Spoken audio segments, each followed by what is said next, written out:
Hey there, people. Krueger with Dot here. Kyle Krueger here with Krueger with Dot. Sorry. Right now, I'm interviewing a great YouTuber today. His name is that long-haired creepy guy. Did I get that right? Yes. Are you sure you don't have me confused with someone else, though? You use the words great and YouTuber in the same sentence, like right next to each other. Well, I'm not sure if you got that right. I mean, I like you, dude. I mean, you're awesome. I'm a fan. Oh, well, thank you. Okay, so if you don't know, Creepy reviews a lot of shows, like the original Gem series. Okay, I know there's not a reboot, but I bet it's gonna happen one day. Just saying. I have a feeling there's a Gem reboot on the horizon, I'm very curious. I know this is kind of vain, but I'm very curious to see, like, you know, if and when the reboot happens, like, what is going to happen to the retrospective? Is that going to suddenly become the one everybody watches? Okay, got it. And then there's the original Ducktales series from the '80s that started the whole Disney afternoon thing. Even though, if you want to be technical, the Wuzzles started it, or no, Gummy Bears. I think it was the Wuzzles and the Adventures of the Gummy Bears. Okay, got it. Yes. Sorry. And then he also does reviews of the hit '90s X-Men series. When a time when comic books kind of sucked. Not animated series comic books though. The '90s were not a good year for comic books. Yeah. And there's also Batman. I do a review of the Batman animated series, which, you know, anyone who is on YouTube has to start talking about that at some point if they were a kid from the 90s. They have to start talking about how awesome Batman is. Well, okay. So, but my favorite part is your Scooby-Doo retrospective.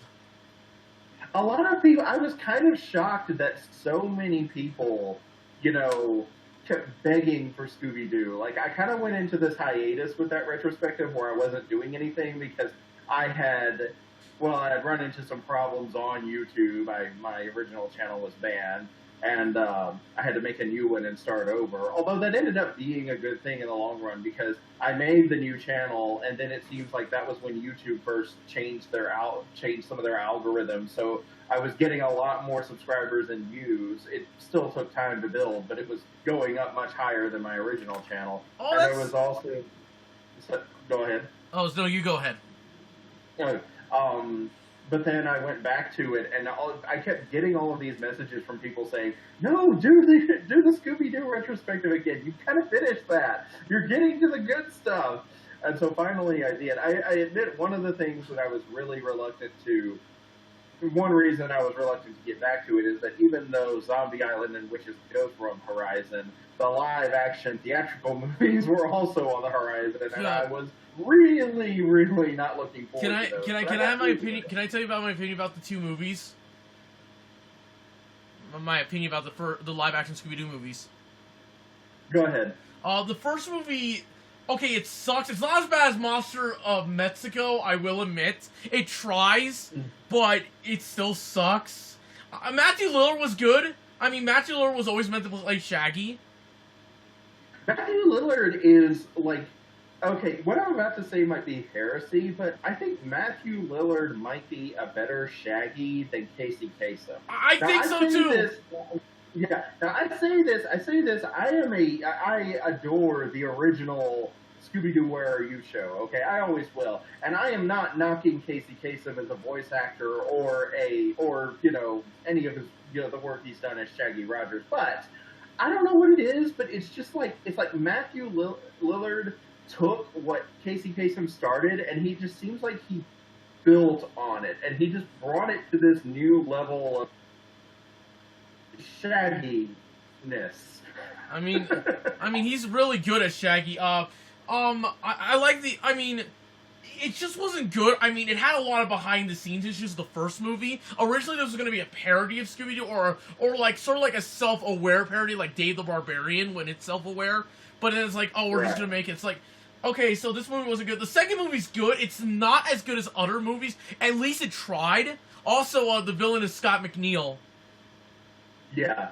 I mean, like, the fact that I actually did feel like the second live-action movie was the improved, of the two. I prefer, if I have to watch, if there are only two Scooby movies in the house and I have to pick between the first theatrical the second one.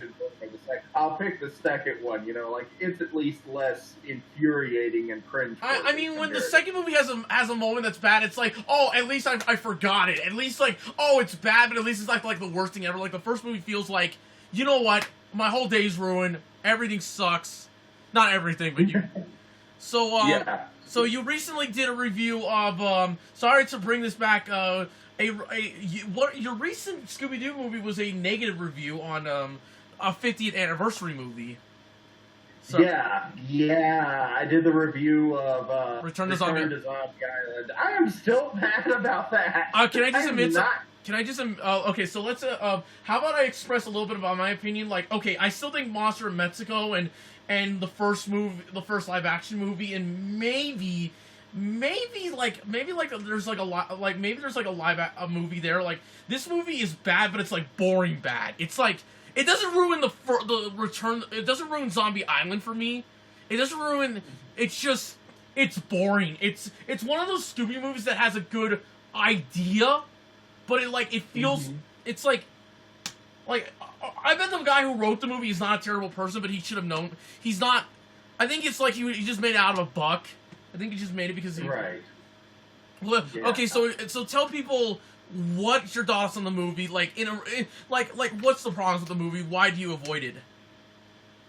Also, I'd like to say just right now, if I start rambling or go off on a tangent and I'm cutting into you or something like that, just say so, okay? Okay, got it. And it's not something I do to be rude. It's just I get energetic. Yeah, we all get. I mean, no, dude. We all get energetic. Say what you say. Say what you think is. Why do you think this movie sucks? Is it the worst Scooby movie? It's definitely up there. I mean, I don't remember being this angry at a Scooby movie since the original theatrical version. It left that bad of a taste in my mouth. And I think the problem comes down to a similar problem with the theatrical film. There's a good movie in here somewhere. You know, there is a decent idea. There are good ideas in here. I mean, I still question why, like, Daphne at the end of The Curse of the 13th Ghost was like, I mean, it was very hand-wavy, but she said, you know what, we're still going to do what we do because that's what we are. And I was okay. I was more or less okay with that. A little nitpicky, but I was like, yeah, I'm glad they're not retiring, though. And then it starts off with them, and they're still retiring. They sold the Mystery Machine and all this other stuff, and Fred is going through some serious, admittedly slightly uncomfortable sexual separation from the Mystery Machine. So. All right. But there's a good idea in here. And I think one of the problems, and I think I can sum it up in a single word, Elvira. She is not the problem with the movie, I want to be clear. The problem is, what happened was they got Elvira to do a cameo, and it was the best part of the entire movie. But she was only there for like a few seconds, or a couple of minutes. At least she was having fun. Yes, she was having fun, obviously. It's just, I don't think she stuck to the script at all, because that's not what she does. She's made a career out of not doing that. But I feel like they had good ideas, and they went to waste. Putting Elvira in a Scooby movie is like putting peanut butter and jelly together. You know, it feels like the natural order almost. You know, I think the problem is that Elvira was a cameo instead of being a central part of the movie. Or the main focus. Mm-hmm. Or the main focus. And you're like, Elvira and the Scooby Gang going back to Moonscar Island to film a movie because there's some jerk director who wants to cash in on their near-death experience, you know? Like, all of this feels like a good idea. You know, this feels like a movie that could work. The problem is in the way they execute it. So, like, what are the problems with the execution? Like, is it the comedy? Is it so? Like, what's wrong? Is the comedy terrible? Honestly, no. Some of the comedy in the movie actually worked. One major problem was the stupid promise. I mean, I can understand wanting to take a break from mystery solving. I mean, even if that's what you do for a living, you know, you want to have a vacation, you want to get away for a few days, that's fine. You know, it felt like Shaggy and Scooby were stalling the plot in their own movie, and it wasn't, and it was almost like the minute they they released Velma, Daphne, and Fred from the contract, it was almost like the plot itself let out this sigh of relief. It was like, finally, okay, clocks, full speed ahead. Don't stop for anything. I think, so the thing is that, there's a reviewer named Toongren. Have you heard of Toongren? Yes, actually, we talk to each other a lot. Toongren didn't like how Velma was portrayed in the movie. Like, I don't hate Velma. I think the reason why she doesn't like Velma in this movie because it feels like Velma's just, I get that she's smart and intelligent, but it's like, this is like, you're the cliche smart girl. Be your own smart. Yeah. Do you think that's the problem with Velma in this movie? Well, what do you think the problem? I think so too, because even in the original Zombie Island, Velma was looking for the rational explanation for things. That's kind of her thing. But when it was revealed to be a supernatural explanation, she accepted it. She didn't deny that. Well, actually, Fred was the skeptical one in that movie. Right, exactly. She was like, okay, voodoo is real. These two women are cat people. Okay, I can accept that. I just don't deny. I'm a scientifically minded person. But I gotta accept it. Right. So I look for the scientific explanation, but as it turns out, there's a supernatural one. That's okay. It's not going to make my brain break to know that voodoo and magic and cat people exist, like real cat people. It's just that in her own personal experience, it's usually a bad guy in a mask. I mean, okay, so here's what I think the problem with Velma in this movie is that she's not her own smart girl. She's just portrayed as, I'm skeptical, and that's fine, I understand, but it would have worked in this movie because I do think the 2010s Scooby movie takes place in its own continuity. This movie, in my opinion, it does not take place in the Mook animation universe. It takes place in a different universe. Okay. But here's the thing, it's like, I get it, Velma's skeptical, I get that, but in this, because the whole continuity thing was like, would it make more sense if Velma's skepticism comes from experience rather than, she just doesn't like fantasy. Okay, I'm sorry. Like this doesn't work. It's just Velma. Look, I get what Velma's going with in this movie. So it's like it feels like the writer's just making Velma a cliche smart person rather than her own version of a smart person. Do you think that's the big problem, or? I think that is a problem. I can't agree with that. And yeah, what you said earlier makes the most sense to me. Velma's skepticism is born of experience rather than denial. It doesn't make, it's when it feels like she's in denial, it feels very out of character for her because denial isn't something that feels very Velma-like. But being skeptical, because most of Velma's experience in solving supernatural cases was that it was all smoke and mirrors. It was a guy in a mask. They were just debunking this because it wasn't real, not because they hate the supernatural and want to disprove it. It's just that in their game, it's usually a hoax. Right. So I mean, with Fred, I think this is also the same with Fred when he's skeptical. Like, he has experience. I mean, all of them, I bet all of them have, the reason why they're all skeptical is because they all have the same experience. Velma is just more logical than the others. Right, she just has that very logically minded brain. That is how her operating system, for lack of a better way to put it, that is how her persona functions. So that's what she looks for. But she's not stupid. She does know that the occult, the supernatural, can and does exist, but her experience is that it's usually just a dumb guy in a mask. Exactly. Who went through this overly complicated plan. Yeah, so, okay, so, it felt like, it kind of felt, here's another problem with the Scooby movie. There is way too much going on. There is so many subplots going on. Okay, the subplot thing isn't bad. I like when Scooby movies have subplots. The problem is, okay, let me use a better 2010 Scooby movie, the Moon Monster movie. That's a good movie. I love that movie. But the reason why the subplots work there is because they're all interesting. No subplot, you get what I'm talking about? No subplot is terrible. It's like, oh, I want to be with Shaggy and Scooby. No, I want to see what goes on with Velma and Daphne. Oh, I want to see these people get together. Here, it's like, it feels like every subplot in this movie feels like it was borrowed or used in another Scooby media. Which isn't terrible, but, like here's some examples. Examples. The Fred liking the Mystery Machine. That's exactly that running joke from that Valentine's episode of What's New Scooby-Doo. Except that one did it better. Yeah. Better. The whole making a movie about making a movie. That's exactly the What's New Scooby-Doo episode, or A Pup Named Scooby-Doo, or any episode of the series when they do this, or that Lego movie.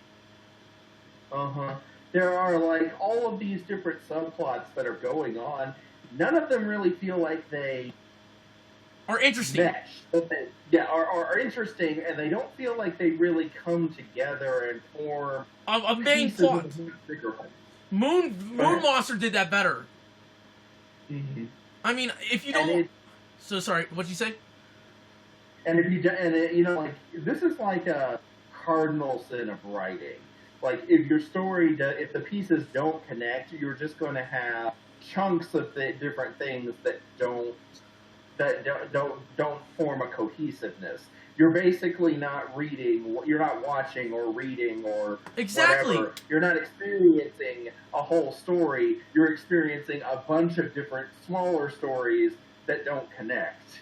Ellie, here's another one. Shaggy and Scooby the gang promising Shaggy and Scooby. You could have done it in any Scooby episode, and it would have been done better there. Yeah. Also, and this was brought up in the review, Shaggy, like, since when do Velma, Daphne, I mean, I'm sorry, this sounds pretty harsh. Since when do Velma, Daphne, and Fred care that much about Shaggy and Scooby's feelings? That sounds kind of harsh, but keep in mind that Shaggy and Scooby for a long time were in the group because they're weirdness magnets, and the monster will inevitably find them first. So, they count on this. They revolve their entire mystery-solving... I think it was more like the friendship. This was a friendship thing, but it wasn't done well. It was a friendship thing, but it wasn't done well. And at the same time, I mean, I could see the gang slipping off. Like, Shaggy and Scooby are going to get distracted. They're very easily distracted. Exactly. So just have the gang slip off. Like, they don't have to do it maliciously. Just stumble upon a clue, and their own curiosity gets the better of them, and they slip away from Shaggy and Scooby while they're stuffing their faces, and they're like, we really should. We did promise we weren't going to do this. I know, but I really need... Do you really want to turn that now? Exactly. It's just, okay. We'll apologize later. We'll buy them dinner. They'll forget all about it. It's just the thing is, I think the biggest problem with this movie is, it also, like, another subplot is that the whole, it just feels like I'm watching 5 different Scooby-Doo episodes at once. Yeah. It can feel a lot like that. I mean, Moon Monster, sorry if I'm comparing this movie, but it does the subplot thing way better. At least when they did this, it felt like I wasn't watching different episodes of Scooby-Doo. I was watching one story, not just 5 episodes combined into one. Yes. Also, I could completely get on board with that. So, go ahead. So, I do not think this movie's the worst thing ever. I can see why people think it is. It doesn't ruin Zombie Island for me, but it's just boring bad. Monster in Mexico at least pissed me off. Yeah, Monster of Mexico felt... Well, there were a lot of problems with... Okay, I mean, like, the obvious one that I'm just going to bring up right now, Monster of Mexico... The monster in that movie is El Chupacabra. It's not a Chupacabra at all. It's just Bigfoot. It's just Bigfoot, basically. It doesn't even look like El Chupacabra. It's just it's an off-color Bigfoot. And Bigfoot, and that was not, El Chupacabra was not something that was not an urban legend that started in Mexico. I'm not even sure where this idea that it was, originally from Mexico. I don't know where that idea came from, but it's not originally from there. It's just, the thing is that Monster of Mexico just I don't know what Monster in Mexico, like, the only reason it was made was because they wanted to cast the original cast back. That's fine, but yeah, but you gotta make a good movie out of it. Yeah. Also, they tried to do that in Legend of the Vampire, I think it was, and it didn't go very. And that wasn't a very good movie either. No, at least Legend of the Vampire at least didn't piss me off to no amounts of anything. So the thing is that okay, so yeah, like I think Return to Zombie Island. I will admit it's not the worst Scooby-Doo movie. You can make an argument it's in the top 5, but it's not for me. If it's to anyone, that's fine. But I want to tell people advice: don't let it ruin Zombie Island for you, because Zombie Island's still good. Oh, I agree. So it didn't ruin Zombie Island for me. It just made me wish I was watching Zombie Island again. or Reluctant Werewolf, which I still hate, but yeah. Why would you make Reluctant Werewolf is weird in that it goes through all of these different. It's like a domino of comedy scenes until it finally gets to the race, which is boring as hell. The movie. Yeah, I feel like the race was just what they really wanted to do, and then the race is just a domino effect of comedy scenes. So also I want to tell you something. I want to tell everybody something. I am sorry that you will next time review Shaggy and Scooby to get a clue. Trust me, I hate that show. Let me tell you why. Go ahead. It is not... Okay, I think this is the worst Scooby-Doo series ever. Mm-hmm. It's... I don't mind Scooby-Doo doing something out of the format. 13 Ghosts did that. But the difference between it tried... This movie... Okay, have you ever watched the Angry Video... This show. Have you ever watched the Angry Video Game Nerd, like when he reviewed the Amiga CD? 32? I didn't watch a lot of Angry Video Nerd, but I am familiar with him. Okay, so he did a review of a Surf Ninjas video games. Yes, there is a Surf Ninjas video game, and he felt like this game is not like the movie at all. It's just a movie that's slapped into it. I bet Shaggy and Scooby-Doo Get a Clue was never meant to be a Scooby-Doo series. And then they just felt like, we need a new Scooby-Doo series because what's new Scooby-Doo is ended, so let's just slap Scooby-Doo and Shaggy in an adventure plot, which isn't bad. That's not a bad idea, but it's like, this is like not good at all. Mm-hmm. The comedy the comedy is bad in Shaggy and Scooby-Doo Get a Clue. It's the antithesis of that title because they have no clue. I mean... Okay, I will admit it is not as bad as, like, let's say, I can name worse comedy series. I've watched a lot of bad 4Kids dubs. This one is kind of like that, except, I don't know, like an American, I don't know. But it's just... Okay, here's the thing. Here's the thing. When you review it, you can be negative all you want with it. You could tell... Here's what I want to say to people. I do not mind Scooby-Doo doing something out of its format. I like when Scooby-Doo does something out of its format. When it, like, what I mean by that, like, the mystery, like, when it doesn't do something, a mystery thing, It kind of needs to step out of its format every now and then, because otherwise it's just going to get predictable and stale. Right. So I feel like Scooby-Doo stepping out of its format is a necessity, whether anyone likes it or not. But the execution of that is debatable. I only found I was gonna do a Scooby-Doo out of the format month where I reviewed 10 pieces of Scooby media that do not do the mystery aspect. Mm-hmm. So there were 3 bad ones I only found. The Boo Brothers movie, which I thought was bad, but at least it tried to be good. Reluctant Werewolf, which was just, sucks. And this one, which is the bottom of the barrel. Yeah. It's definitely, and I mean, like, it raises the question of why they even tried this, because historically speaking, whenever Shaggy and Scooby take the reins and Velma, Fred, and Daphne are cut out entirely, the show is bad. Like, I mean, they have done this before, and it was bad. I mean, Ghoul School, I like Ghoul School. I don't know why Warner thought that trying this again would work better when it has been proven that it is bad. I mean, say what you want. I mean, the only time where Shaggy and Scooby are like in the front of a series is like Ghoul School, but it was more like at least they had characters to interact with. They don't even have any characters. It's just the robot and the villain, and that's not even fun. I mean, think about it. I mean, okay, I will admit there is something I will admit. I've been working on a Scooby-Doo story comic book series. It's not really a comic. I want to give this idea to DC. It's really just not a. It's. I bet it's gonna be controversial. When I explain to you, like, it's gonna be weird. Like, I like what Scooby-Doo does. I like wrestling in Scooby-Doo, so I like put it together, yada yada yada. And then like I did like, okay, you know what? I want to do one where Daphne and Velma just become wrestlers, and that's it. And at least I tried to make it entertaining. Mm-hmm. This Shaggy and Scooby-Doo Get a Clue just doesn't know what to do with itself. It's like that one, that guy that thinks he's funny but he's not. That's exactly what this. Yeah. A lot of people on YouTube tell me that I am that guy. So yeah. No. You are at least entertaining. This show is on, and I'm gonna say this right about now. Here's a fun fact: the guy who voiced Shaggy in the series is Scott Menville, who you better know as Robin from Teen Titans, or if you're a fan of bad TV, Monty from Captain Planet.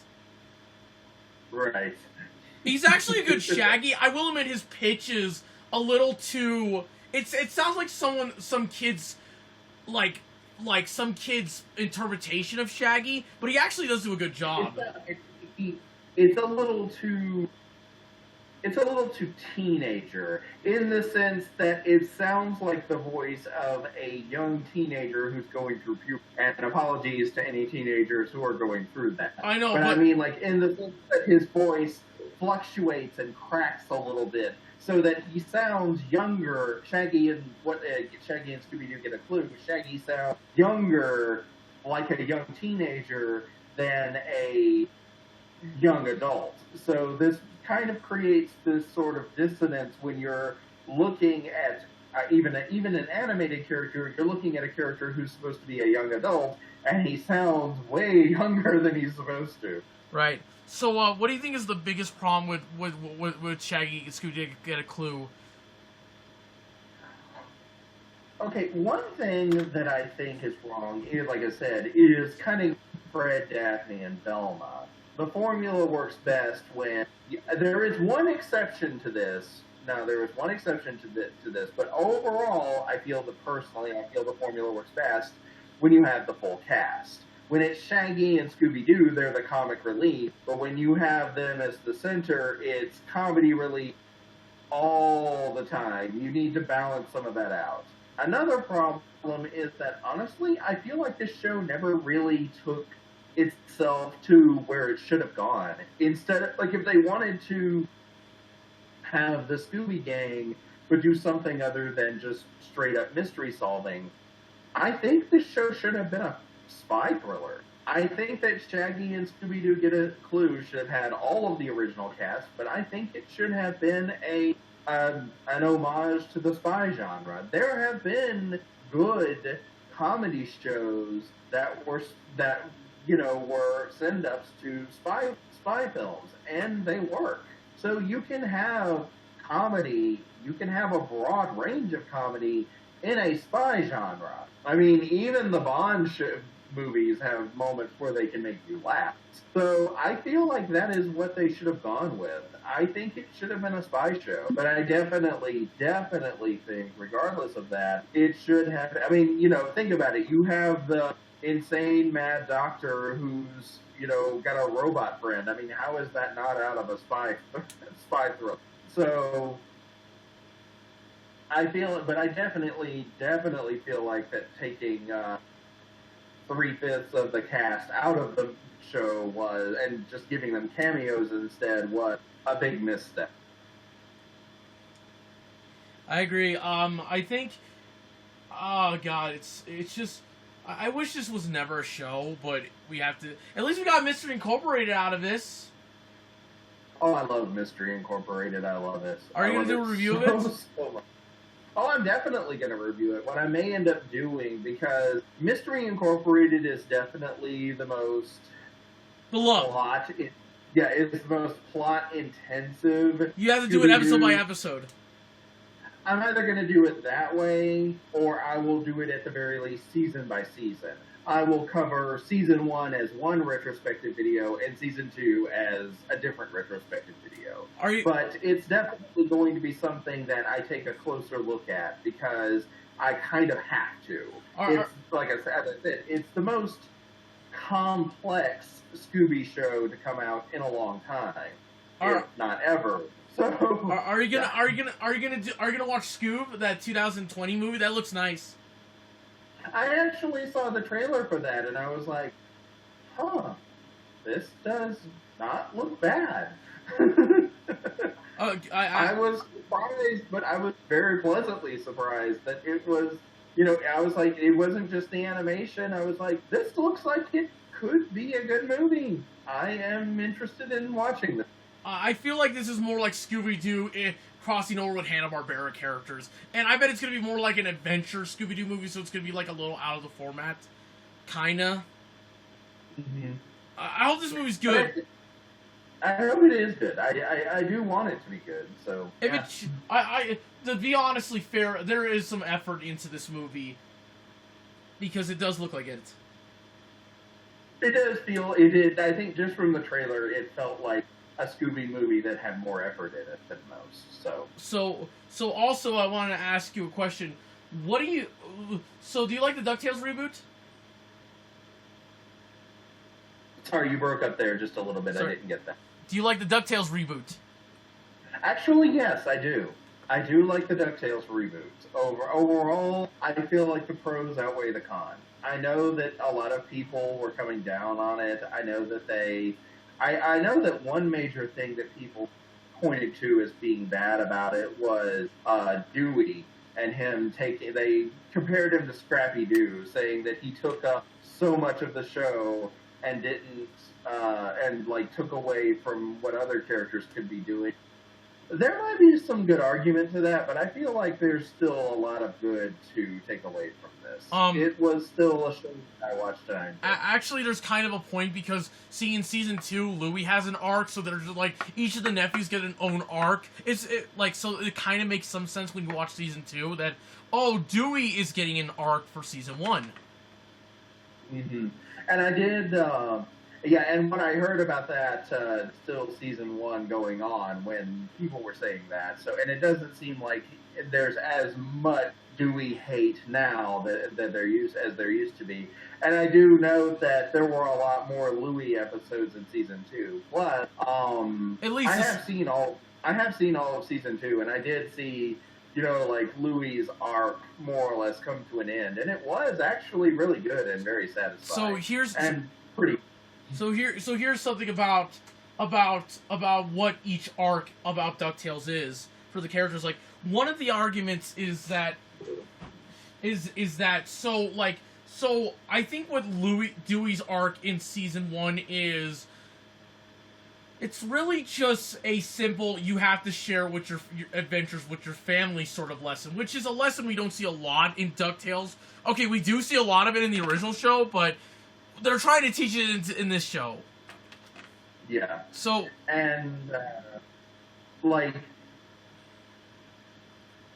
as we see Dewey's arc in season 1, we see how he has a lot of unresolved baggage from his mom disappearing. Dewey is the one who first sees the portrait, the torn portrait with his mom, and he and Webby go on this whole adventure together where they try and solve the mystery of what happened to her. And then when she finally shows up, it's a good thing, but as we see, they don't really gel together the way, it's not like mom's back, everything's solved. It's mom's back, and now we have to work on each other and figure out how we fit together with a mom in our lives. And I actually loved that, because that is not a story that would have been made in the original series at all. So here's what I think about Dewey's arc. Like I said, it's he learns to share his adventures with his family, but it also is shown in episodes that Dewey feels like he's not special. He knows he's not special. Or he has nothing like the others. I think he knows that both Huey and Louie have something special. They know what their life's goals are. He doesn't. There is a feeling that Huey, I keep calling them I know. wrong names. That the blue one. Sorry, I'm taking the Scrooge McDuck approach. The blue one.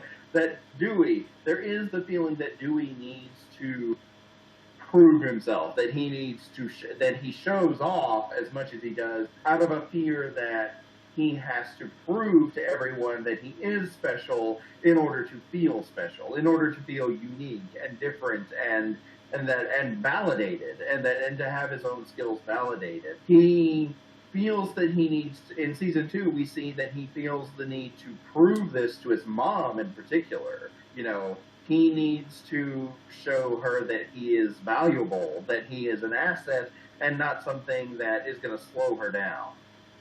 I think the biggest issue with Dewey is he can't share it with his family. That's his biggest issue. He can't share things with his family. It's shown. I mean, it's understandable. Like, he is egotistical. It's hard to share stuff with your family. But at the same time, there are people that will defend Dewey's actions by saying, "Oh, he lied because he wanted to protect people." Like, yeah, but they do mention in the series that did Dewey do this because he wants to feel special, or like when I thought of it, I felt like maybe Dewey does not trust them because he knows every one of their flaws and weaknesses and doesn't want them to ruin this. But in reality, I realized he just wants to feel special, and he just doesn't want to share that special thing with his family. Which is not selfish, but it is kind of... Yeah, it is selfish, sorry. What do you think? It is selfish. But,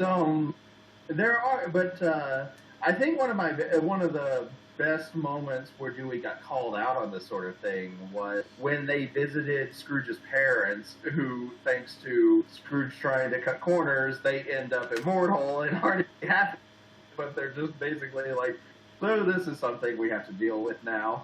I mean, like, I can just picture Scrooge's whole family, like his parents, being like, well, we survived Margaret Thatcher, we'll survive immortality too, so... But, I feel like when they were in the basement, they were in the dungeons, and Dewey finally comes clean about what he's been hiding from his brothers, that, you know, he's found all this stuff out about their mom, and he's not entirely sure that it's good stuff either, that she might have done something really bad, and that has something to do with her disappearing. And it's Louie, of all people, Louie, who is the most morally great, who has demonstrated the most moral greatness of the bunch, and the one who usually more than happy to break rules if it gets him what he wants at the moment. Louie is the one who is the most devastated by this revelation, and it's Louie who is like in tears almost, looks at his brother and says, "You kept a secret from us about Mom? Dude, that is not okay." You know, and I just remembered I heard that, and I just felt like something inside of me broke at that moment. I am not kidding. The DuckTales reboot almost made me cry, okay? That's what I'm admitting here right now. The DuckTales reboot almost made me cry, because I saw that, and I was like, oh yeah, I mean, Louis, I know Louie's the most selfish member, but yeah, he kind of brings a giant-ass good point. Yeah, I think it's obviously that Dewey he doesn't want to share things. That's his biggest flaw, or he can, but he's too egotistical. Yeah. And also it also happens with Scrooge later on when he gets mad at Scrooge for you know. And I think what Dewey needs to learn is, again, you need to share things with family. I think he needs to learn that he shouldn't give up on family. Right. He has the same flaw that Scrooge does, ironically enough. When Scrooge, after he lost Della, you know, Donald kind of broke he and Donald apart. And Scrooge just kind of gave up. He just kind of said, well, fine, if you don't want anything to do with me, then I don't want anything to do with you. And it takes Donald, after 10 years of raising 3 boys by himself, to finally just go to his uncle and say, look, I can't do this on my own, I need help. You know? And, I mean, if that's a normal day, it does explain a few things about him, you know? It does explain a few things. What we saw in the first 5 minutes of the pilot reboot, if that's a normal day for Donald, it's not a good day. explains a few things. I think what the biggest issue with this is that with Scrooge, it's more of, okay, here's the difference between Dewey and Scrooge, is that Dewey, he does love family. Scrooge does. I think with Scrooge, it's obviously that he does, like, I think he knows he kind of fucked up, I'm sorry for my language, with Della, you know? Mm-hmm. But he doesn't want to admit he fucked up. Or he does know, but he doesn't like people telling him he fucked up. And I think with Scrooge, he needs to learn that you shouldn't give up. I think that Scrooge's biggest issue is that he can't handle things like this. I get it, he's like 1,000 years old. Scrooge is like 1,000 years old at this point. Or, I don't know. No, he's not that old. He's not that old, I'm sorry.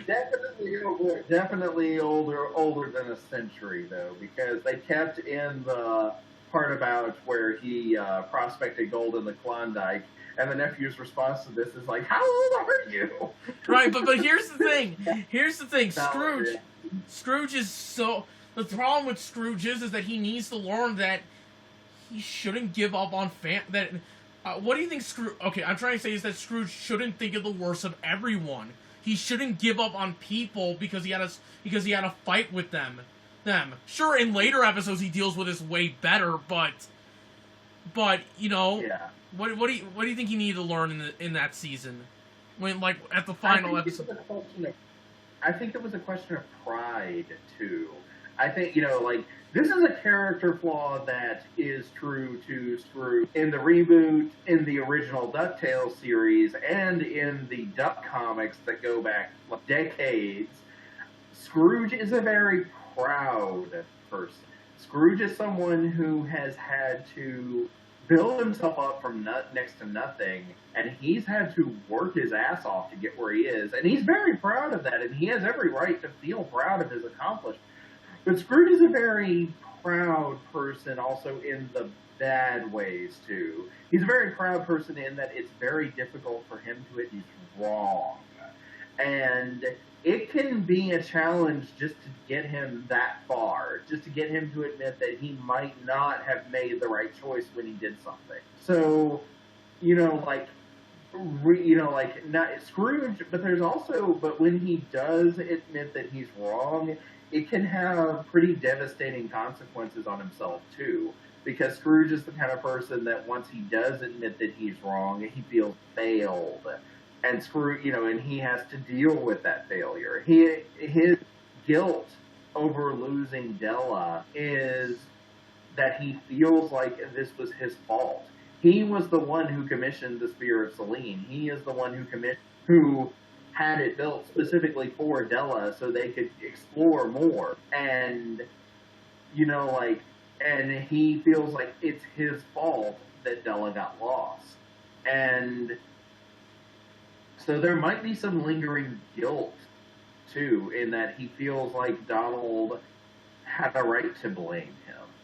You know, he's still angry, there's still bitterness there, and there's still a feeling of pride.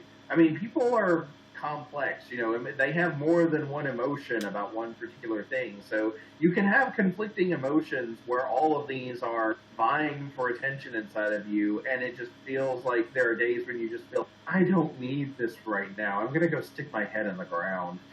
Right, okay. And that's kind of what Scrooge ended up doing. He just sort of sequestered himself in his mansion, stopped talking to people, and stopped doing the things that he loved that made him feel alive. Because when we see him for the first time in that boardroom meeting, he's really out of it. He's just kind of there thumbing a few gold coins and being like, yeah, well, it's just stuck, yada, yada, yada. Back in the bin you go. Yeah, but I think it's more like with the season 1 ending, it's more like he felt like he also kind of played the ungrateful card when you saw those moments. Well, why do you think he did that? Because do you think he's just mad that? Is it more like you shouldn't blame me for something that's not my fault, or he knows it, or like he just doesn't want to own up to? I don't know. What do you think? What do you think that moment was suggesting that? It could be either. It could be a sense of anger and guilt, or it could be a sense of anger and denial. You know, I lean more towards the idea that Scrooge does deep down feel like this was his fault, but not wanting to admit it. So he gets angry and he confronts everybody by calling them ungrateful, trying to deflect it back on. Scrooge had a hand in Della's disappearance, but Della is the one who did something incredibly reckless. She's the one who took Rocket before it, it was ready to be flown and went on a joyride and then got stranded on the moon for a decade.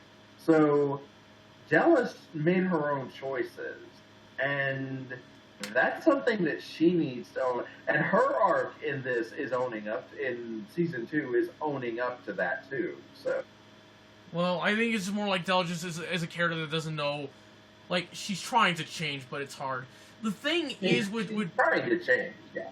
With Dewey's arc, it's more of, again, sharing with family and sharing your adventures with family, and that he needs to learn that he does need to learn that it's okay not to feel special, but you will feel validated, which will happen later on in the series. In Louie's arc, it's more of Louie being more. I think it's more Louie needs to be more self-aware that he's not ready to be a businessman. He's still a kid. He may it's him learning to be like, it's okay to have selfish moments, but you can't be selfish all the time, or this is all true combined. What do you think it was? Yeah, I think you might be right. Yeah, but I am interested in seeing. What I'm most interested in seeing is where the show goes from here. I'm really curious about season 3, and since you brought up the whole part about, like each nephew gets an arc in each season, I wonder what Huey's arc will be. I have an idea. How about we have Huey found out about the secret villain criminal aspect thing? That is, I am excited for, I will admit. Well, I was a bit disappointed with how they handled introducing Darkwing into the show, but I will say that the end result I still enjoy. But here's the thing. The thing is that I think with Huey, it could lead into two things. Huey knows about this. However, I was struggling that should he do this like how Dewey did this in season 1 with their mom, where like he knows about the villain thing, but he doesn't want to tell his family because, he's the most protected member of the group. He feels like that I feel like that's kind of hypocritical, because why are you doing something Dewey would do? Mm-hmm. So it's like, okay, maybe he has a good reason. Like, I like what Dewey were like, oh, you're doing this because you want to feel special. I'm doing this to protect you guys for real.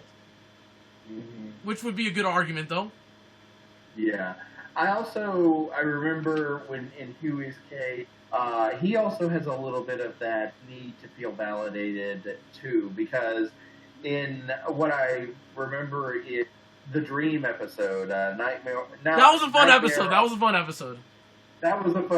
Nightmare on Killmotor Hill, when they all end up in each other's dreams. Which I will admit, I love this trope. I really do. My favorite slasher film franchise is Nightmare on Elm Street, because I love the concept of exploring characters through dreams. I love the idea getting a peek inside of different characters' subconsciouses and what they dream about and how it relates to them as people and as characters. I love that. So when we see Dewey's dream is very straightforward and simple, but it also says a lot about him, about his desire to, well, literally look to be the tallest guy in the room.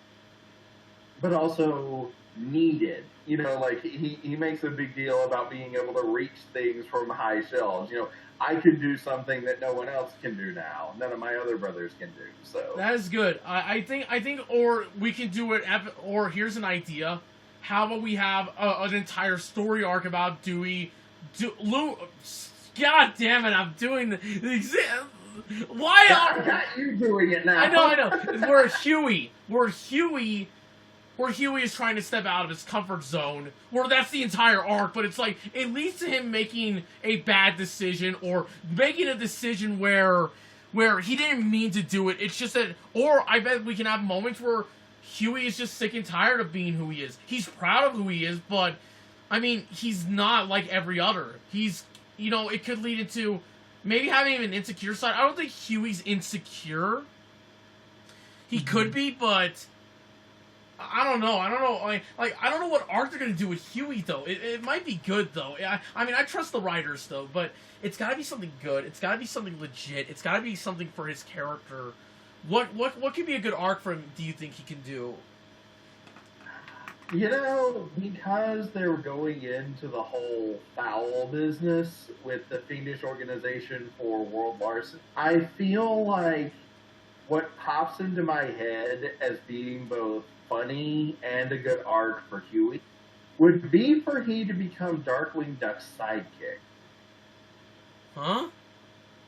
I'm serious. I'm looking at this and I'm okay. You know how, like, in every, like, Darkwing Duck is this melodramatic figure. Like, you know, he has to appear in a puff of smoke. He has to, I am the terror that, I am not. Can you slow down, please? I don't think anyone can fear me while you're driving so fast. But Darkwing Duck is always this very melodramatic figure. I see Huey play the straight man to that. The one who comes up with the very rational, non-complicated idea. And Darkwing Duck is like, but I have to appear in a cloud of smoke, and I have to make shadows on the wall, and all this other... And Huey is like, yeah, you know, when you do that, they know where we are, and they start shooting at us. So, what would this arc teach Dewey? Like, Huey. What would this arc teach Huey? As lame as this sounds, I think what this arc would teach Huey is play to your strengths, you know? You don't have to feel inferior to your brothers just because you're different from them. Play to what you're good at, you know, to what your strengths are. And your strengths are coming up with very straightforward, uncomplicated plans. So, you know, run with that. I think to me, Huey just, they're going to do an arc where he has to get out of his comfort zone. He's trying to do his best, but he just keeps failing. And, like, this could lead into him doing, like, a Louie or Dewey situation, like in the first two seasons, where he's done something to just earn everyone's trust, and now he needs to realize that. But in this time, instead of, oh, I need to learn that, I need to, like, with Dewey, it's more like, look, you can feel special, but you gotta share things with us. With Louie, it's more like, it's okay to be selfish, but you need to know when to be selfish and not when to be selfish. Because Louie's character he doesn't, like, he picks, like, the worst moments to be selfish, which is funny, but it also leads to good character development. With Louie, damn it, Huey! With Huey, it's more of, he does something really dumb just to get out of his comfort zone. And he needs to learn that, look, it's okay to feel like you don't belong somewhere, but you need to realize that that you should have known better. Like, you could have done a moment where, like, look, you know better. Why didn't you do this?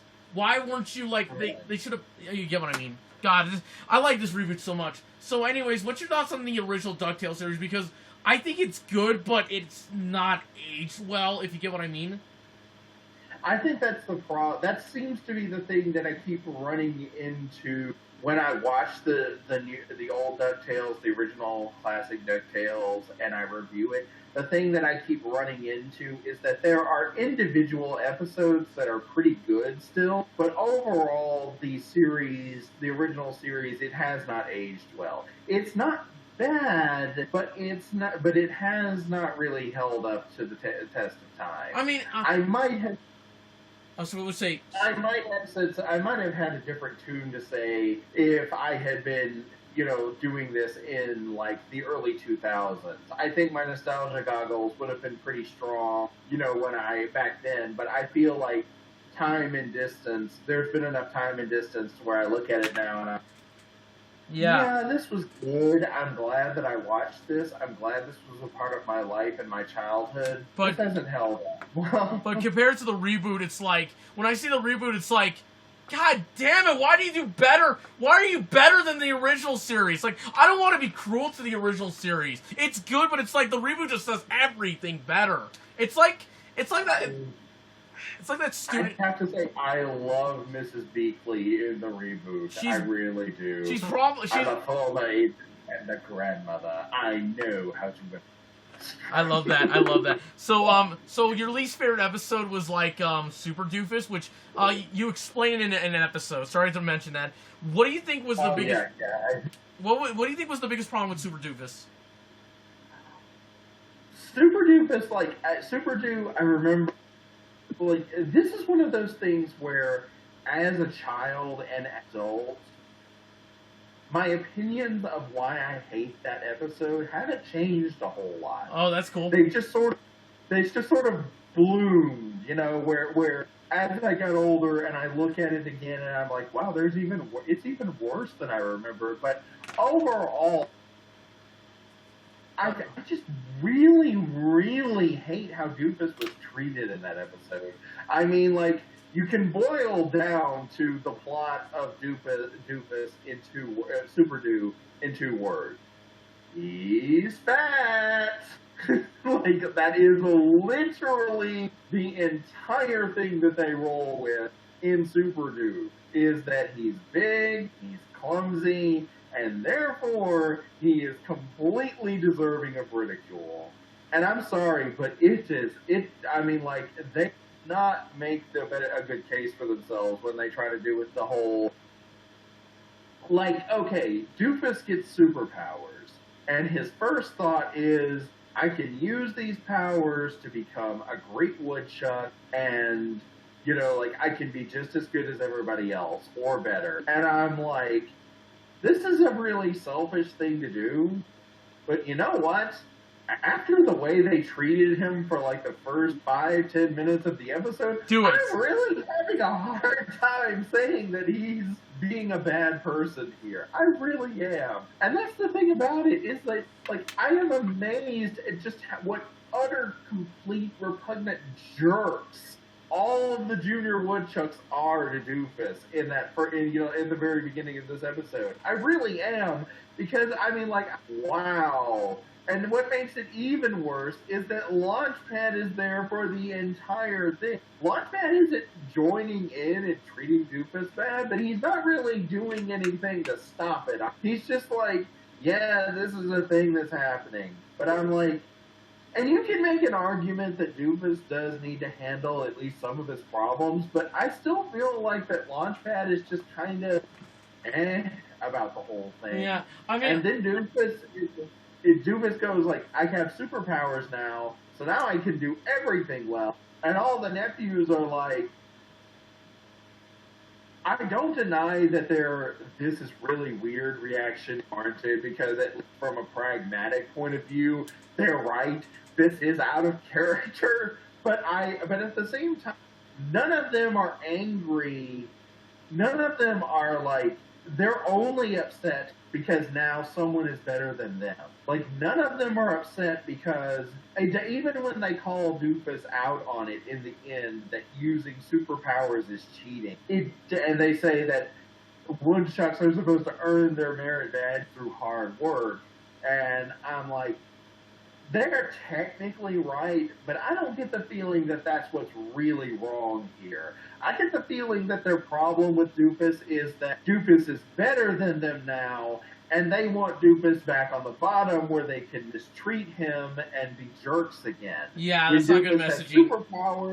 When Doofus has superpowers, we can't take him on because he's stronger than us, and he can beat the shit out of us if we make him mad. And oh God! I'm like, I literally do think that was their problem with him. I don't think it had anything to do with the merit badges. I think it was just that they were all mad that their punching bag was gone now. Okay. And I remember as a kid, after I saw this episode, it left a really bad taste in my mouth. I think a lot of bad episodes immediately leaves a bad taste in everyone's mouth. Yeah, and I remember that for a long time afterward, I had a hard time liking the names. Like, I still watched the show, and I liked it when they went on adventures, but then I would remember how they treated Doofus in that episode, and I was like, yeah, they're still kind of jerks to me. Like, that hasn't changed. I still don't like them. Okay, but I think Disney is good with reboots. Okay, yeah, they have the Ducktales reboot, but it is a sign, a very good one, a very strong one. Yeah. I want to make a Goof Troop reboot, which I do want to do. Goof Troop is something that I never got into. It's a good show, but it's one of those shows where like it has a great cast. Like it's good, but it's like it's just that I feel like maybe it should be a reboot. I mean, as its own show, it's better than DuckTales in my opinion, but it's like I just wish there was a reboot. Sorry, I just wish there was. Goof Troop is one of those things that was good in concept. Like, I like the idea of Goof Troop. You know, I like the idea of Goofy was the goofy one in high school, and Pete was the bully in high school. They live next door. They're adults. They live next door to each other now, and they have their own kids. I remember that I did not like Max very much as a character, but I did like PJ. I actually did sympathize with PJ a lot, and I did like PJ a great deal. And I liked, Peg. Peg was her name. I was blanking on PJ's mom's name for a bit. I did like her a lot, but I remember that in execution, I didn't like many of the episode's plots. Like, there weren't a lot of episodes of Goof Troop that I really liked. I felt more like I was just like, it was kind of meh overall. Like, I would watch Goof Troop if I was killing time before what I really wanted to watch was coming on TV next, you know, and I was just holding onto the remote control so I didn't lose it. But it didn't really grab me. I was just overall kind of about Goof Troop, unfortunately. I know I'm making a lot of viewers. I feel like there's an angry mob. No. I promise you I am not one of those fans that attacks others because they have a different opinion. You know why? Because those people can go fuck themselves. But anyways, the thing is, you are in a place of kindness and positivity. But the thing is that I just feel like, you know, Goof Troop just needs a reboot. I think it does, and since also Goof Troop is one of those films, is one of those TV series that has very good movies based off it. You gotta admit, a Goofy movie's awesome. I actually did. I will say this. I always felt that was kind of weird because I knew enough about Goof Troop to watch a Goofy movie, you know, so I wasn't going into it completely blind. But when I didn't watch a Goofy movie in theaters. I was like. But then I heard some good things about it, and I was at the video rental store, showing my age now, back, you know, in the Mesozoic era when that was a thing, when you had to leave your house to watch movies instead of having them streamed to your laptops. But I was at the movie rental store, and I can't remember what possessed me to, but I rented it, and I watched it, and I was like, this is actually good. Why wasn't the show this good? It also had a good... Want to know something funny? You know how Disney had that stupid direct-to-DVD video phase that no one liked? Yeah. They actually had a sequel to a Goofy movie. It was actually good. It's like, really? I mean, do you want to say to all the other Disney movies that got it? Really? Why did Goofy get a good sequel and you guys didn't? What the fuck's wrong with this world? I mean, Goofy's awesome, but it's like, when a Goofy cartoon character gets better direct-to-DVD movies than original Disney films, okay, well, Disney's not really that original, but you get what I mean. It's like, what the fuck, dude? Yeah. I did see an extremely goofy movie. Yeah, I did see that one too. I also saw that one on VHS. But I remember watching it and I was like, I didn't like it as much as I liked the original, but I still liked it overall. I did like Goofy's character arc. I did like that, you know, Max was going away to college and Goofy's arc was about getting on with his life. You know, he wasn't a single father anymore. I mean, he would always be Max's dad, but he wasn't in that single father place anymore. It was time for him to better himself. You know, it was time for him to focus a little bit more on himself. It was time for him to go back to college and get a degree. It was time for him to learn. It was time for him to have new experiences. It was time for him to start a relationship with someone that he was compatible with. You know, those were all good things for Goofy. And I also liked PJ's arc. You know, him coming out of his shell and, you know, becoming a little bit more social. You know, he had always been kind of in Max's shadow a bit. He had always, you know, going along with Max's crazy schemes and so forth. It was time for PJ to become his own person, you know, and I liked that. I liked that a lot, you know, and so yeah, I liked a Goofy movie, and funny enough, but when it came to the original show, I was just kind of about. I think one of the things that really sold me on a Goofy movie was, believe it or not, the music. I remember watching that movie and I was like, it feels like Powerline is one of those, you know, performers that you wish was real that you wish was a real thing. And I was like, I have the same reaction to the Hex Girls. Like, the Hex Girls is the kind of band that you really wish was. Yes. I know, right? Okay, so the thing I like about a Goofy movie is that it feels like a movie. It doesn't feel like, oh, we're just making a movie based off. Have you ever watched the Ducktales movie, Treasure of the Lamp? I thought it was okay. It was okay. It just was a long episode of the show. Yeah, it feels like one of the DuckTales multi-parters that got edited down into a movie, basically. With good animation, though. Yeah, but it was pretty good. I mean, we've seen this done very, very badly, and I felt like the DuckTales movie, it was still watchable. It was still decent. So, although it did raise the question of, okay, so they found Aladdin's lamp in an episode of the series, and now they're finding Aladdin's lamp again with a different genie in a different place. You know. I don't think the original series was good. It had good continuity, but I didn't think it was good all the time, if you get what I mean.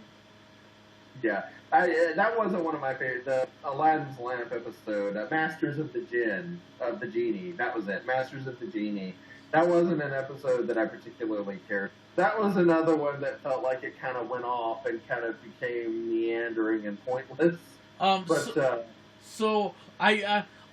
excited that Goofy's going to make an appearance in the DuckTales reboot, and I was like, okay, you know what? This could lead into a Goof Troop reboot. I'm in for it. I'm all into it. So anyway, one of my ideas, sorry about this, was that in my Goof Troop reboot, is that one of the ideas is that Powerline is a character in the, like, he's actually a young singer. He's a really nice kid, but he just wants to live his life, and, like, he's like, I can't balance this.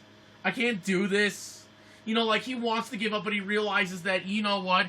Why don't you retire when you're young and you could spend the rest of your life as a retired singer that started off young? And then he realizes that, yeah, and also, you know what his name is? His real name is Tamble. He's named after his actor, Tamble Campbell. Now, granted, in this version, he's voiced by someone else, because I think Tamble can't play a little kid anymore. Well, he was. Sorry, continue. I would say no. I think you're right there. I don't think he can play. This harkens back to when they had Daphne's original voice actress playing Daphne in the Legend of the Vampire movie. I know, right? Daphne, I mean, she's trying, but it's like, no, just get someone else. It's okay to get someone. Yeah, and I hated saying that. I really did, because she was trying. She was giving it her all, and it's not her fault. This is just a thing that happens. We all get older. Our voices change. And our voices get raspy. We had to learn that lesson when we were 12. We had to learn that lesson when we were 12, and we opened our mouths, and suddenly, what? Came out. But it's just that it didn't sound, it wasn't Daphne's voice anymore that was coming out of Daphne's animated body. She was a young woman, and she sounded like an old woman who smokes, and I'm very sorry to say that. I feel terrible. But that's just how it was, unfortunately. It's just she didn't have that vocal range anymore because she was in her 60s, 70s at that point. Oh, God. I feel bad. I feel so. But anyways, So I know it's weird to name the character after the actor who plays it because that's cheap, that's naming him. No, it's clever. It's actually clever because I'm actually doing my research because people suck at doing research. They think it sucks. In reality, it kind of does, but when you do it, it's actually fun. I hate when people think research sucks. It's one of my biggest pet peeves in life. God, it was... But, some of the things you brought up, I could go with that. You're right, though, that power lines should not be, unfortunately, Tev Campbell. Am I saying his name right? Tevin Campbell. Tevin Campbell, thank you. Yeah, I'm bad at that. I do not think he should be playing a little kid anymore. I will say that in the original, he also to me as a very chill celebrity. Powerline did in the original, simply because there's an explosion, Goofy lands on stage covered in soot, of course, and then just Max is like, "Dad, do the perfect cast," and he just starts breaking out into these wacky dances. But here it's like he's just kind of looking at him and yeah, okay, I can roll with this. It's like. I know, but the thing is that it's just I just think that Disney is good with reboots because they care. They actually give a fuck. It's just saying. As for we can all agree that Cartoon Network went through a reboot phase and they have not done very well. It's not Cartoon Network's fault. It's more maybe it is. It's more of maybe they just get the wrong person, or they get a person that's good, but it doesn't make a good show. It doesn't. I also want some advice from you. I'm trying to do a review. I'm trying to become a reviewer. A YouTube reviewer. Right. So what's your advice about reviewing media? I get this question a lot. My first thing is that, honestly, I think people should pick something that they feel passionate about. If this is something, that you want to do, pick a subject that you feel strongly about, but that you're also passionate about, that you like, that you love.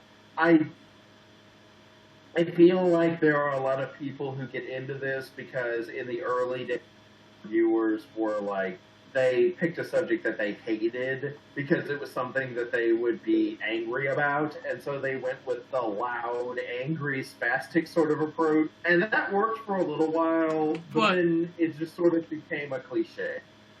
But I feel like you should pick something that you genuinely love and that you genuinely feel passionate about. Well, sorry, what's your second advice? The second thing I feel you should do is, and this is a little bit hard. This is a little hard to put into words, but I think you should find your voice. This is something that confuses a lot of people when I say this, but when I say find your voice, I mean find that thing about you that lets you both feel excited about it, but also that lets you communicate with the people on you. Find the voice that makes you unique, that makes you you, but also is something that lets you stand apart just a little. Find that and still relate to people and that's a little bit harder. That's a little bit trickier to find, and it can take a while. I speak from personal experience when I say this because I spent a format and the way that I wanted to do this, and I felt like it really synced together. But, and it may take a while, but I do think that that is important. I do think you need to be able to stand out a little bit too on YouTube. Well, I do want to. You are, whether you like it or not, you are one voice in a sea of many. So you need to speak up a little bit too. I mean, no, not you personally. I mean, like if you're going to do this, you need to be able to stand out. Right. To quote how. Right. So that's good. My first review was going to be a negative one, but it was going to be like a calm negative review. One of those reviews where like you review something you hate, but you're acting calm and collective. Yeah, I wanted to say it. I wanted to say it, but it's like this is a topic like it's one of those shows where like it's overly hated. I'm glad the hate died down, but I'm gonna review it when in this part because the hate has died down. And it's Teen Titans Go. I know it's cliche. I know. I'm sorry. I'm reacting like this, but it's like when people do reviews of Teen Titans Go, I'm seeing this more as, look, I love the original show like everybody else. I think this show is bad, but it's not the worst thing ever. I've seen worse things in this world. And here's the thing. When I do a review of Teen Titans Go, I do try to make some theory. I do try to say that, look, the people that create Teen Titans Go, Michael and Aaron, like, I hate when people say, well, when you create a piece of bad media, that makes you a bad person. I fucking hate that. I hate that. You don't have the right... Oh, sorry, not you. To the people that do this. You don't have the right to tell someone they are a bad person because they make bad pieces of media. And especially when they defend or don't take criticism. Okay, taking criticism is a good thing, but not everyone who doesn't take it is a bad person. You get what I mean? Oh, sorry. Okay. Sorry. Oh, God. No, it's okay. I went on to a tangent. Sorry. It's okay. I've done that too. But no, I've never really gotten into Teen Titans Go. I never really watched it. It was just something I think I'll be skipping this one. I did love the original, the early 2000s Teen Titans, though. It was pretty good. It's my favorite show ever. I watched it whenever I could. I ended up watching, I think the season that I watched the least of was season 5, which I've heard is really good. And I'll believe it. It's just, I think by the time that season 5 aired, I was working a different shift, so I wasn't able to watch it as God much. Damn it, jobs suck. Mm-hmm. Sorry, jobs do suck sometimes. It's just that, look, I used to be one of those fans that did those things I said. I am not anymore. You know why? Because I've matured. But you know what I also realized? Look, this show sucks, but it's not the worst thing ever. And also, did you hear from, we're gonna go back to Toon Grin, sorry.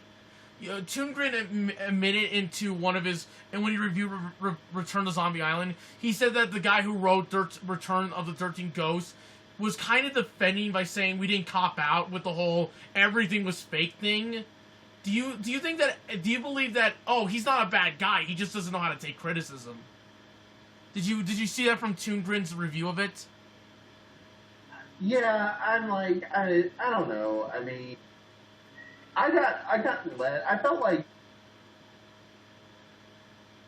Curse of the 13th Ghost was a letdown in some ways, but it still had some good things to it too. I did love Daphne being more assertive and more of an action hero. I love that. I did like the performance of Vincent Van Gogh. You know, those were some big and very tough shoes to fill, but I felt like they were filled. He's voiced by Maurice LaMarche. Right. Yes. And I feel like he did do a commendable job as, you know, right, Vincent Van Price's replacement. Right. He was giving it his all. Right. So there's that. And I did, you know, like the characters overall are likable too in that movie. I think the thing that the reveal that it was a guy in a mask that in and of itself didn't bother me because that did feel like a logical thing to do. Make the twist be that it was supernatural in the beginning. I feel like the mistake was that there wasn't a subplot that turned out to be supernatural. You know, like the main plot turns out to be the Scooby-Doo hoax, and the subplots turn out to be supernatural. Right. I feel like that's the way they should have gone with. And the supernatural ending, you know, like the reveal that there was a ghost, but it having like no effect whatsoever on the plot, that is the part that bothers me. Right, but that is, I feel like, the biggest misstep. Right, but you get where like Toon did not like that moment because he felt like, okay, you're not, when people get hate, you got to at least see that, and I want to say this, like, okay, but I do see where Toon's coming from. I think the reason why the guy who wrote Curse of 13 Ghosts did not want to admit it because I think Warner Bros. Has a strict policy of we cannot reveal behind-the-scenes stuff, which is understandable. Yeah. But at the same time, like, do I want to say to the guy, look, I don't hate you for writing the movie. I bet you're a nice guy, but dude, just take criticism. You've made a movie that not a lot of people like.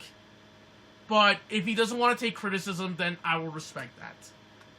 Right. I just want to... Yeah. Like, and Michael and Aaron, the creators of Teen Titans Go, they don't take criticism, but I don't think they're bad people. You get what I'm talking about? Mm. I mean, taking criticism is a good thing, but not everyone will take it. However, if you're going to call someone terrible or say they're a bad person, you need proof, other than them not taking criticism. Right. I feel like, and I come across this a lot. Like, I'll have people like message me, you know, or usually they'll stick to YouTube comments. You know, I feel like a part of, and I feel like at least some people in their case, it's like they are a bit braver because they have the anonymous quality of being in YouTube comments, so it's safe. But I also have like people who message me a lot. But I'll get a message saying like, you know that they think I'm a terrible person or that I suck. Or like another safe place is like when I do Live and Wired with Decker and Patricia. Our live stream show that we do every other week. One thing that comes up a lot is that you'll have a lot of negative comments in the, you'll have a lot of people in the comment section who like to fire off, you know, something, but at the same time, I'll also get messages from people who tell me that, like, they did like, you know, an episode or a that I reviewed and that I didn't like, but they'll give a reason why they like it. You know, like, a lot of it will be like, you know, this was something that as a kid, I admit that it doesn't hold up very well, but I have a strong nostalgic attachment to it. And I'm like, I'm okay with that. You know, nobody had to agree with me, but I do prefer getting those messages, you know, like comments from people who are like, I like this, but I understand why you don't.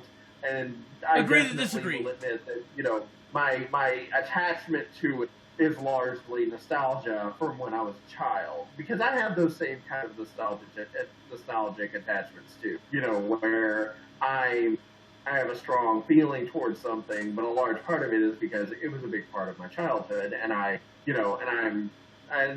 still have a hold on over that. But at the same, you know, and I'll get messages from people who say that they completely agree with me. You know, so. You know, it's not everything that I receive from people. A large part of it is positive. You know, it used to be that I got a lot of hate mail. I don't get nearly as much as I used to. Okay, it does feel better, but I'm also scared to tell this message about how just because someone doesn't take criticism doesn't mean they're a bad person. The reason I'm scared to tell that is because there's a lot of people that take criticism very seriously. Like, they think it's a good thing. It is a good thing. But not everyone will take it, and I'm scared to say that. Like, is there a better way to say this in your eyes, or maybe, or it's just I just don't want to get a backlash. That's one thing I'm scared of.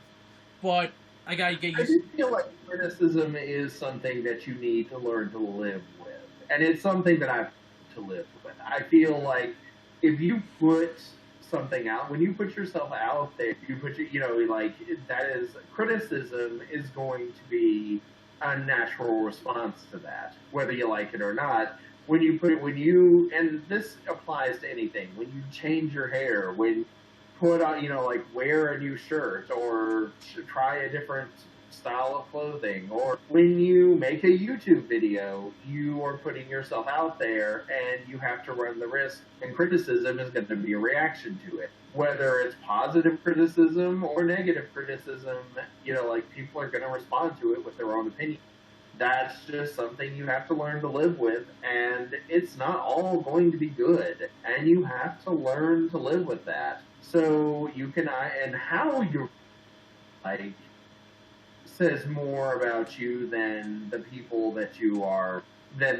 who are criticizing you. How you respond to it personally, how you, deal with it on a day-to-day basis. I think that has more to say about your character than the people who are criticizing you.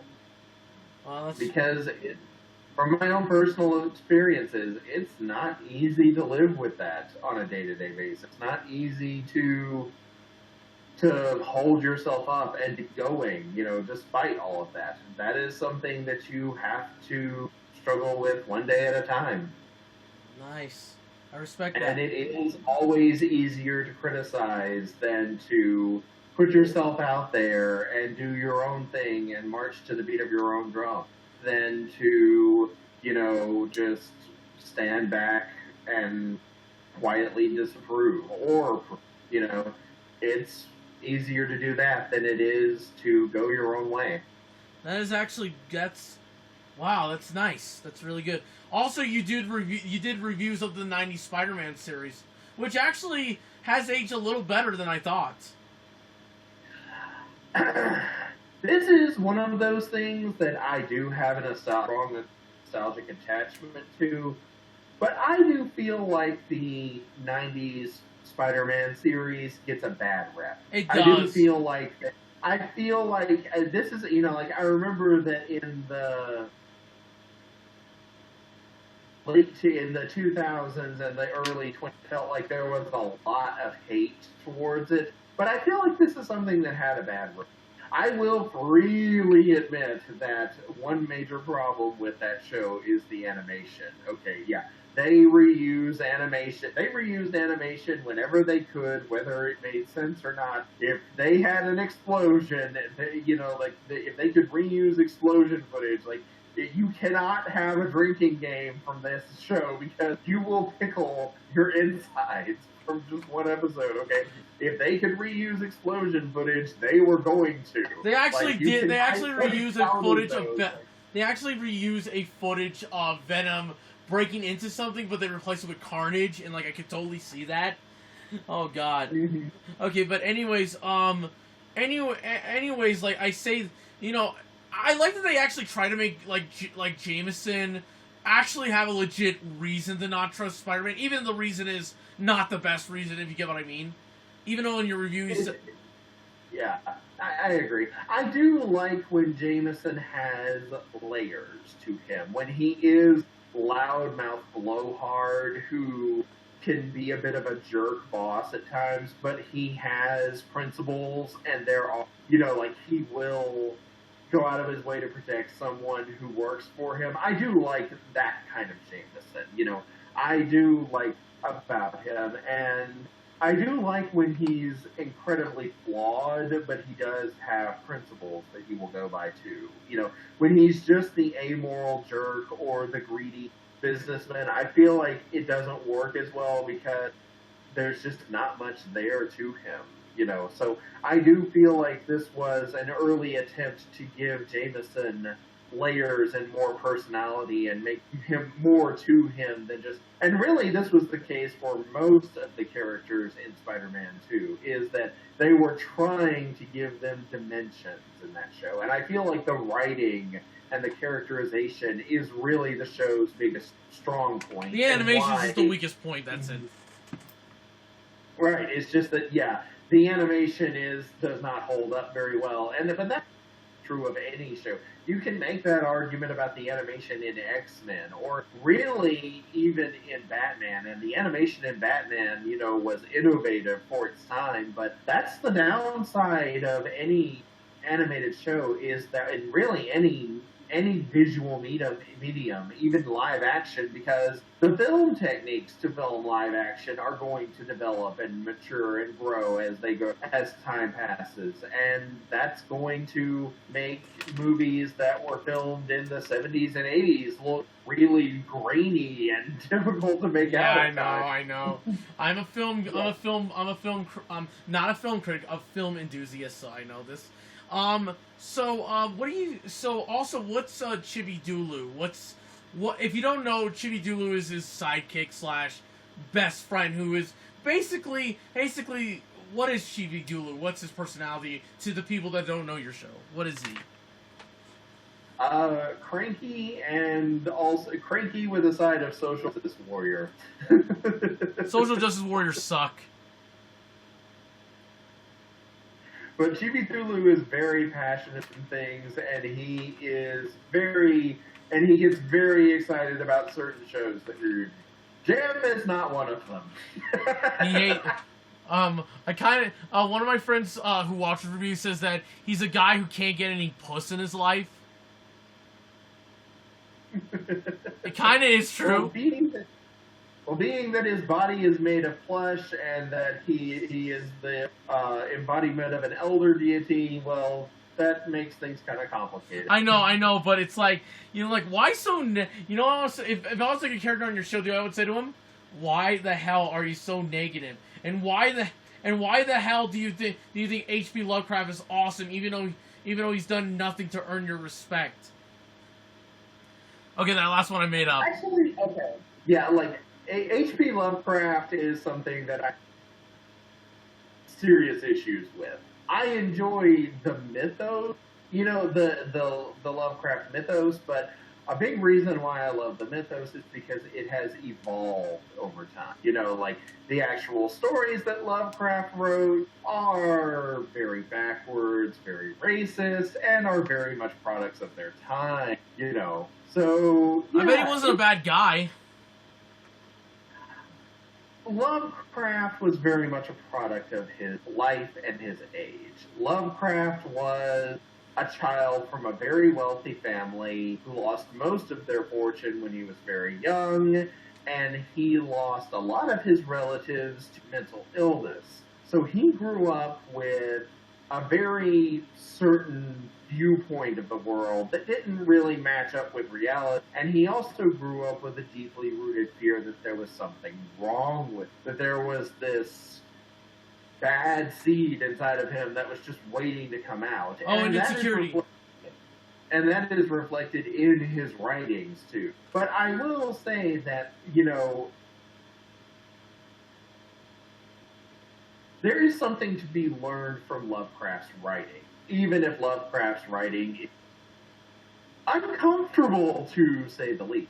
You know, I think that there is something to be learned about atmosphere and mood and building suspense. So you can, like, even if it's a person that you don't necessarily like, you can still learn things from their work. You know, I think H.P. Sorry. And I feel like a lot of... go ahead. I apologize. Sorry. I think H.P. Lovecraft is... I'm more like, I respect him, but I'm not a fan of him. You get what I mean. That's what I think of him. Yeah. I hold a modicum of respect for Lovecraft simply because his work started a genre that I can find appealing. But that genre had to evolve a great deal before I found myself enjoying it. And I also had, you know, but I that the person Lovecraft was a very flawed individual whose personal beliefs I don't agree, you know. We're not going to believe in everything, to be honest. We're not going to believe in everything. So, right. Sorry about that. Okay, sorry. Okay. I also want you to watch a show. I bet you have, but a lot of people think you haven't. That's just my opinion. Have you ever watched Static Shock? Yes, I have. I'm trying to think. I wasn't watching it when it first aired. On like Kids when it first WB. came on, I wasn't watching it, but I caught it. I caught reruns of it in the early 2000s on Cartoon Network, and I did like it overall. It's not a show I've gotten to yet. Dude, you should. I have so many requests from people to do a retrospective of this show. Do a retrospective of Dude, you should do it on Static Shock. Here's one of the reasons why I like Static Shock. It has some of the best PSA episodes ever. I mean, this is stuff Captain Planet would want to be if it was actually competently written. Right. I agree. There were a good episodes of, and I think the reason for that is because they were good episodes. They were good episodes that happened to have PSAs, but they were good episodes, though. Exactly. Yeah, and they made it work. And I know that the Captain Planet series gets a lot of people. I'm guilty of this too. I make fun of Captain Planet too. I can't say that I don't know, but I will say that Captain Planet was at least trying to teach kids about environmentalism. And there's something to be said for that. Even if they were not always successful at it, or even very good at it, or, maybe they, didn't understand the message themselves when they were telling someone about it. I want to do a reboot of Captain Planet. I'm not gonna make it I'm actually gonna make one villain be pollution theme and the others their own villain. It's like that's the problem with Captain Planet. Like it has many problems. One of the problems is that when you make a whole show about a PSA, it's like you need to do more research. The internet was a thing at the time. Okay, it was small, really small, but you could do your research. It's it was made by this guy who was one-sided. Not I bet he wasn't in real life. I mean, it was oh crap, I gotta make this show. Here's this episode. Here's how these people do. Here's how I believe in this stuff. That's what Captain Planet feels like. Also, yeah, and I will defend one episode of Captain Planet. I will defend, if I defend no other episode of Captain Planet, I will defend, believe it or not, the HIV episode. And this is really hard for a lot of people to, nowadays, it's really hard for people to understand it, but you really have to have been born and grown up during the AIDS crisis to understand what an episode that was.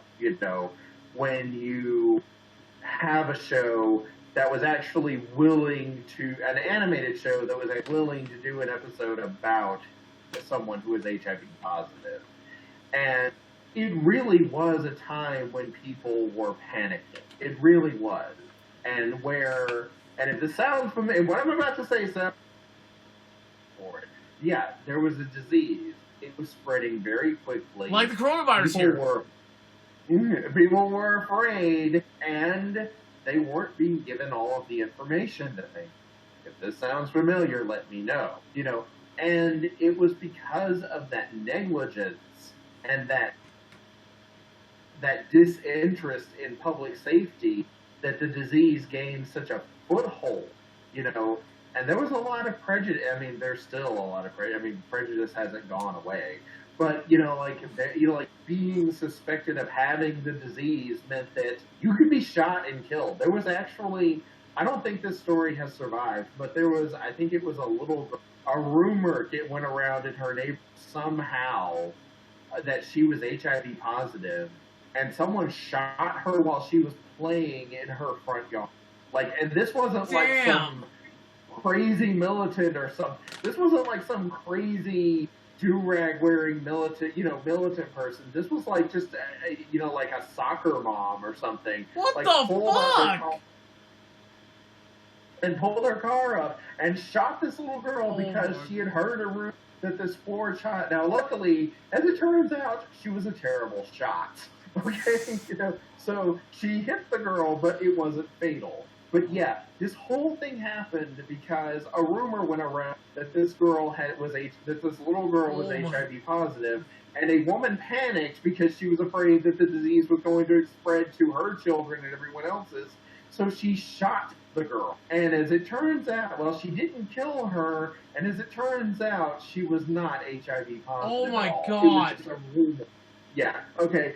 So I am saying this not to try and scare anybody. I'm just trying to paint a picture of just how afraid everyone was at that time when HIV was just running rampant. I am really trying, so like, when I say that I will defend the HIV episode of Captain, there's a reason why I will. Oh my! Because it was at least an episode that was trying to give the real facts to young people, and this was a time when they really needed to know this shit. So. Oh, dude. There is a reason why I will defend that episode. Dude, I mean, that moment kind of showed why humanity failed as a society, right there, in my opinion.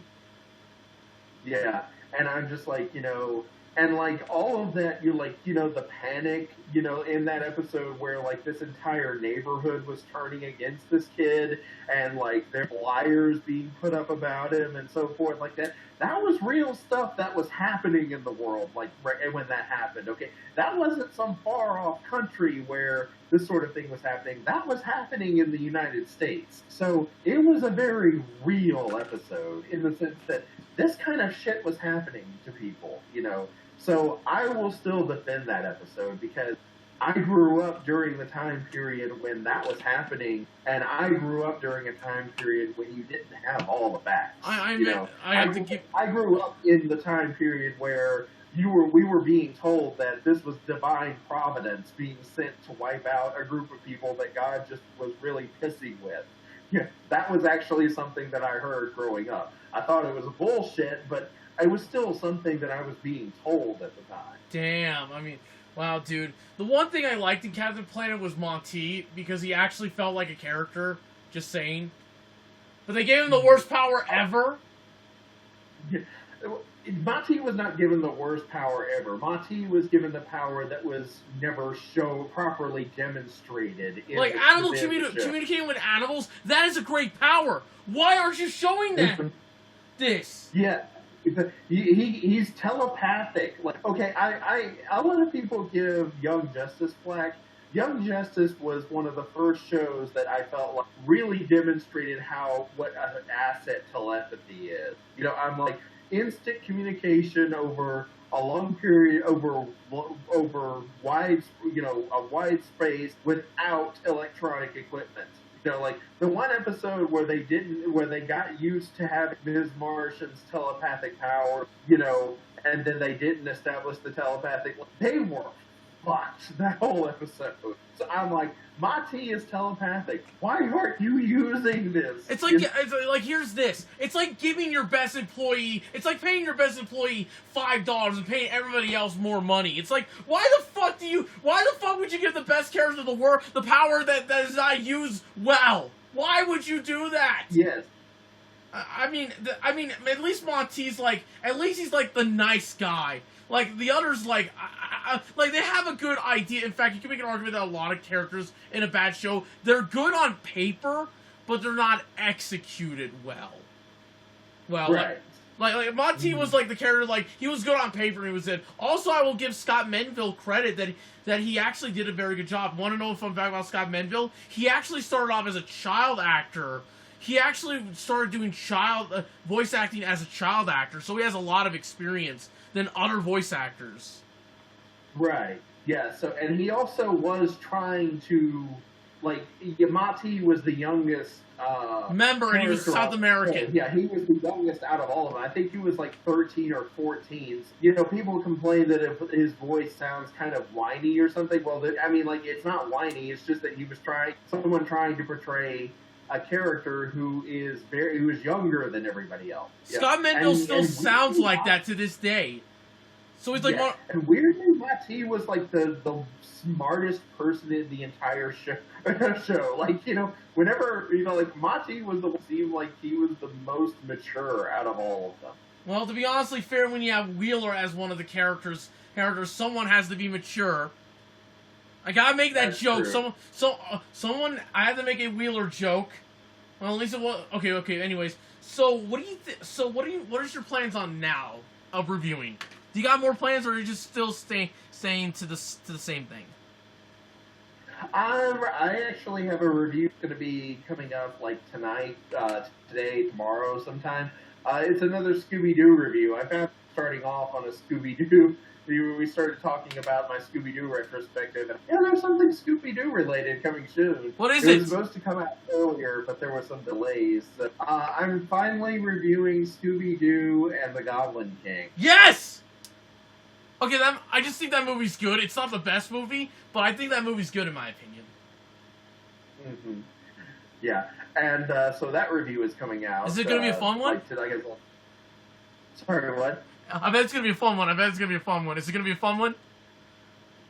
fun one, yeah. I like that movie. I like when again, it's a good example of how Scooby-Doo does something out of its format, and they actually are having fun, but, at least also I want to extend my hand of friendship to you, if you can see my hand. Mm-hmm. Because, I should at least earn friendship, instead of, can I be your friend, sorry. I'm just a huge fan, sorry. I'd be okay with that. Also, I hope I do a crossover review with you one day, if that happens. We'll see about that. I have a lot of people who want to do crossovers with me. I can't always make those happen, unfortunately, but it'd be something I'd consider one day. Oh, so, cool, man. Look forward. Hey, dude, it was nice having you. This podcast was long, but you did a great job, dude. Hey, everybody, Krueger with a dot here. Creepy, thank you for being on the show. This has been one of the best episodes ever right now, and thank you for everything, guys. Thank you. Have a good day. Thank you. Thanks for having me. You too. Bye. Bye-bye. Holy crap.